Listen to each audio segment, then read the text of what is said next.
Hello everyone, I'm Marty and welcome to my December 2024 market update. I've got that cold bug that's going around, so if I lose my voice, I've got a bit of hot water here, which I'll make use of. I've got our friend the Grinch joining us for this update, and of course I have my festive ugly Christmas sweater on. It's not that ugly. A lot of work went into this from someone, but I'm going to jump right into our update, but only after I just quickly talk about this great book I read called The Infinite Game. You may have read it, from Simon Sinek. Excellent, talking about running a business, looking well into the future, not just at your current revenues and so forth in a company. And it made me sort of think about how we work at Pospisil Realty Group. And it's not just our focus on selling real estate for clients. It's actually rather having a just cause, as Simon puts it in the book, to provide the best support possible to anyone transitioning into a new home. Because changing where we live is probably one of the most important decisions we're going to make. And what we're here for is to help members of the community make that transition through education, which is what I'm doing right now, through professional services that we provide, and all the tools at our disposal to make that a successful transition. So I wanted to share that with you. A lot of thought went into that. It allows us to think from a more global perspective long term, and I think it's excellent to have that focus for every company. So let's jump right into the stats. 2025 is going to be a crazy year. We're almost there. This is the last month I'm going to be reporting stats to you for. So if we're looking at what's happening right now in the detached housing market and the sales ratio, we're at 19.7%. So quite a jump in activity for detached houses from this time last year. Benchmark pricing is up 1% from this time last year for detached houses, and prices over the last month jumped up 0.3%. Slightly, you can see in all product, very slight change from last month. Attached townhomes and duplexes, activity year over year is up 43%. Prices are up 1.8%, and from last month, 0.8%. Again, virtually the same from last month on that product. And apartment condos up 28% year over year. About a 1.2% drop from this time last year, marginal, and last month a very slight drop in pricing for condos and apartments. So relatively not much change in price over the last month. Year over year, we're seeing a little bit up from where we were this time last year, and a lot of increase in activity is really, really important to note, because that's revving up for that new year market. So here's the metric I use called the sales ratio, which tracks the activity or the absorption rate of various product month to month. If less than 11% is selling in a given month, it is what we call a buyer's market. There's downward pressure on pricing, and the buyers rule the roost, so to speak. Between 12 and 20% absorption ratio or sales ratio absorption rate in the market is a balanced market. It's not favoring the buyers or the sellers. But if we hit that magic number of 21% or greater being sold in a given month, we enter into seller's market territory. It's very exciting, lots of action, a lot of multiple offers, etc. There's upward pressure, of course, on pricing. So those are the different plateaus we look at when we're looking at how active the market is. And let's jump right into detached houses, Vancouver West Side. If we look at last month, we were at 10%, and for detached houses West Side this month, no change, still at 10%, still in that buyer's market, upper end of the buyer's market range for detached houses West Side. Condos, townhomes West Side, last month we were at 22%, fairly active, slight drop this month down to 17%, so we're now in balanced market territory for condos and townhomes on the West Side. If we go to the downtown area for condos and townhomes, last month we were at 13%. This month, no change, still at 13% in balanced market territory. Over on the east side, detached houses, how active were we? Last month, we were in that balanced market range, and this month we're still at 13% in balanced market territory for detached houses. And of course, condos and townhomes were super hot last month, ending off at 26%. A lot of product selling in the east side for condos and townhomes. This month, just a slight drop down to 25%. Still super active, still in seller's market territory. Upward pressure in those east side strata units. Okay, look at overall in BC, the sales ratio. Here's the balanced market range. Here's buyers, here's sellers market. You can see it's been increasing through that balanced market range, ready to jump into seller's market range. What's happening with prices? Okay, Greater Vancouver, looking at the average price graph. We can see houses are fluctuating around 2.16 million, townhomes around 1.24 million, and condos around 785,000. They're all fluctuating around where that peak pricing was very recently. Not a lot of change in pricing, couple of dips and increases over the summer we've seen in the pricing, and that's reflected also in the 5-year trend. Here we were back in that peak of May of 2022. We had another increased activity in July of 2023, and of course earlier this year in March and April we saw that peak here. We're pretty close to those peaks for townhomes, houses, and condos if you draw a straight line. So prices are going to jump up and make that little difference very early on in the new year. So forecasting for spring of 2025, what's happening? I got the Grinch there waiting in great anticipation of what's going to happen on Christmas Day and what he's going to do. Great show. Now there's 3 of them. Of course, it takes a lot of time over the holiday season to watch all of those, but we do. Anyways, today's market drivers. We've got market enhancers and market price deterrence. And if it's transitioning, we're in orange between the two. So market enhancer, consumer confidence, buyer demand is certainly there. People have been buying. They're buying really good value. There are not as many buyers over the summer as there normally would be, so that pent-up demand is ready to pounce in the new year. Inflation, of course, we're between that 2% and 3% Bank of Canada happiness band, I call it, so that's good news. And the cost of borrowing is, of course, falling. It's becoming more affordable. We're in transition in orange. We're hoping to see some more rate drops, and we're going to see those being announced very shortly. I'll jump into more detail there on that. Inventory levels are holding pretty steady. There's been some slight drops as we see normally in November, December. Not a lot of listings come online then. So those drivers are all good. Consumer confidence, let's look at unemployment. Boy, I was just pointing back at that 14% unemployment rate back in 2020.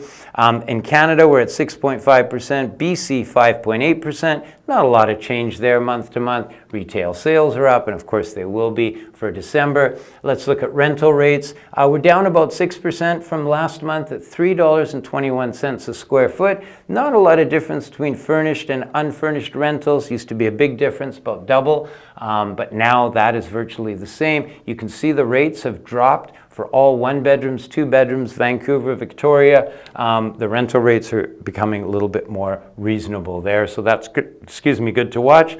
We're looking at under construction and completions, very high under construction, a lot of product being built, a lot of activity towards next year. That's a good sign.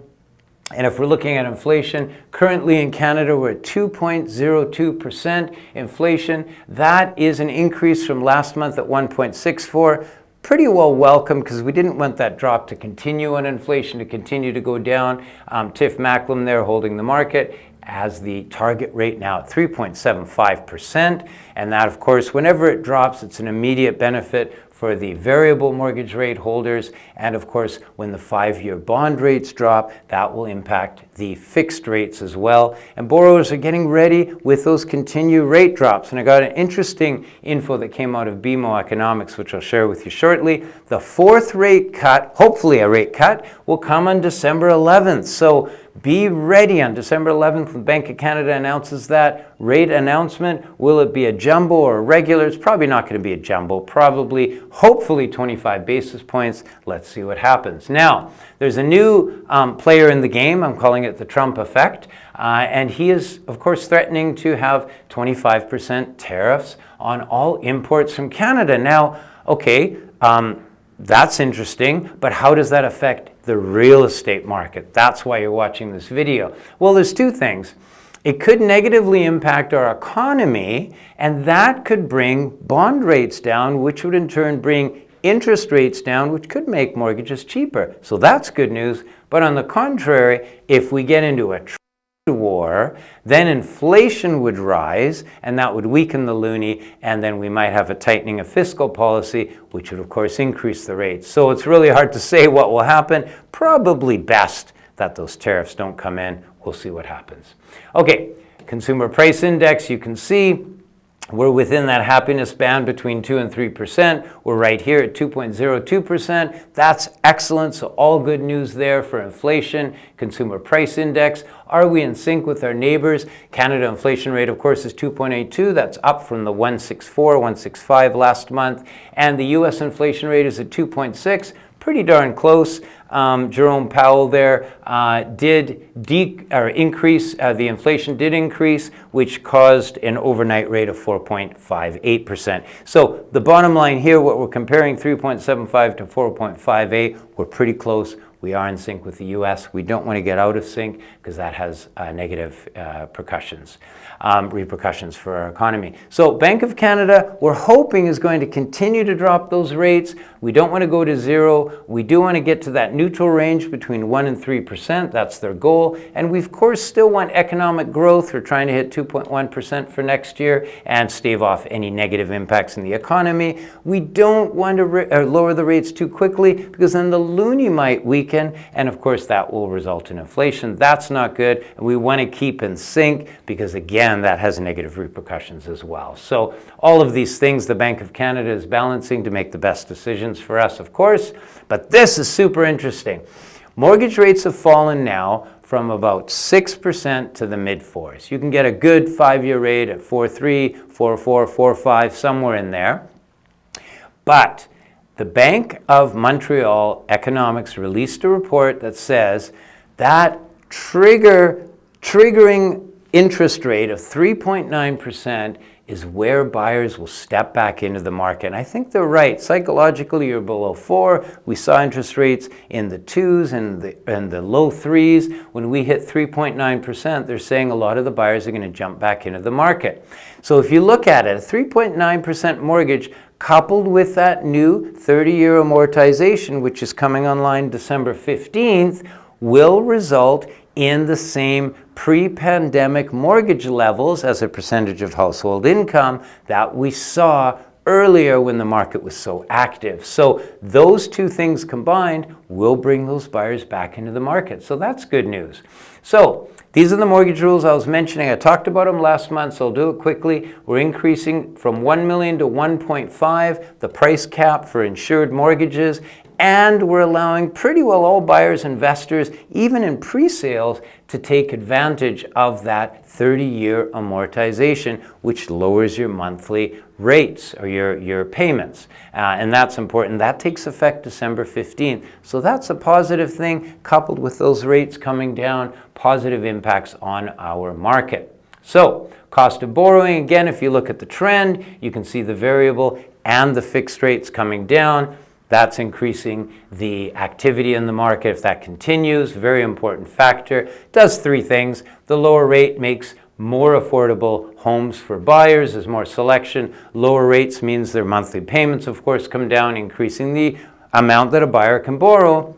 And they qualify for a higher mortgage. It increases their price range and options. So all good news for buyers. So buying power for today's cats, there's the PRG cat holding his cash in hand, ready to buy some property. If we look at, say, a 4.25, a 4.29% rate, and even using just a 25-year amortization with monthly payments, that's going to cost you $542 for every $100,000 borrowed. Or if you're borrowing $1 million, quick calculation, $5,420 a month to finance $1 million mortgage.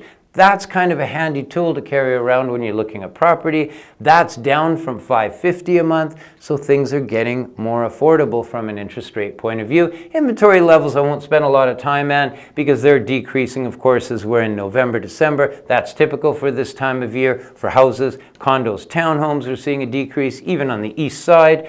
The number of listings are decreasing, fairly typical for this time of year. No dramatic changes. Active listings overall in the province have increased dramatically and have leveled off over the summer. So this is what you're all waiting for. What's next for prices? So if we look at the increase in activity across BC just in October, we can see there's a lot of demand waiting to take off next year. You can see the forecast for next year is more sales compared to this year. I think it's going to be more dramatic than that, especially if rates continue to drop. So in conclusion, the forecast, we know our market is impacted by mortgage rates, inventory, and consumer demand. And mortgage rates being a biggie.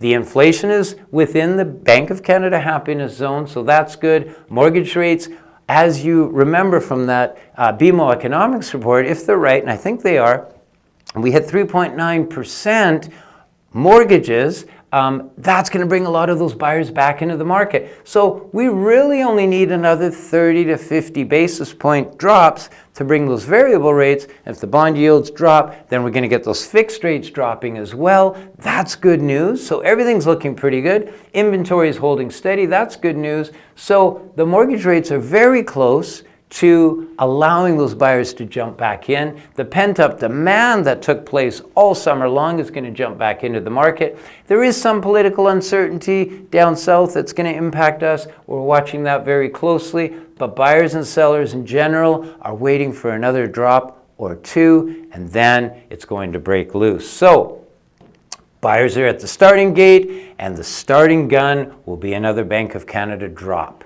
That's going to really get things rolling. So for 2025, it's going to begin with great anticipation and excitement. I would expect widespread price gains throughout the year if everything goes smoothly and as predicted. So more happy clients. That's my December 2024 market update. You can watch the videos. There's the Grinch pulling down the Instagram site, YouTube and Facebook. Of course, you can listen on YouTube Music, Apple Podcasts, or Spotify. That's my market update. And from all of us here at Pospisil Realty, we wish you and your family happy holidays with great health, lots of happiness, and we wish you all great success in 2025. I'm Marty Pospisil. Thanks for joining me.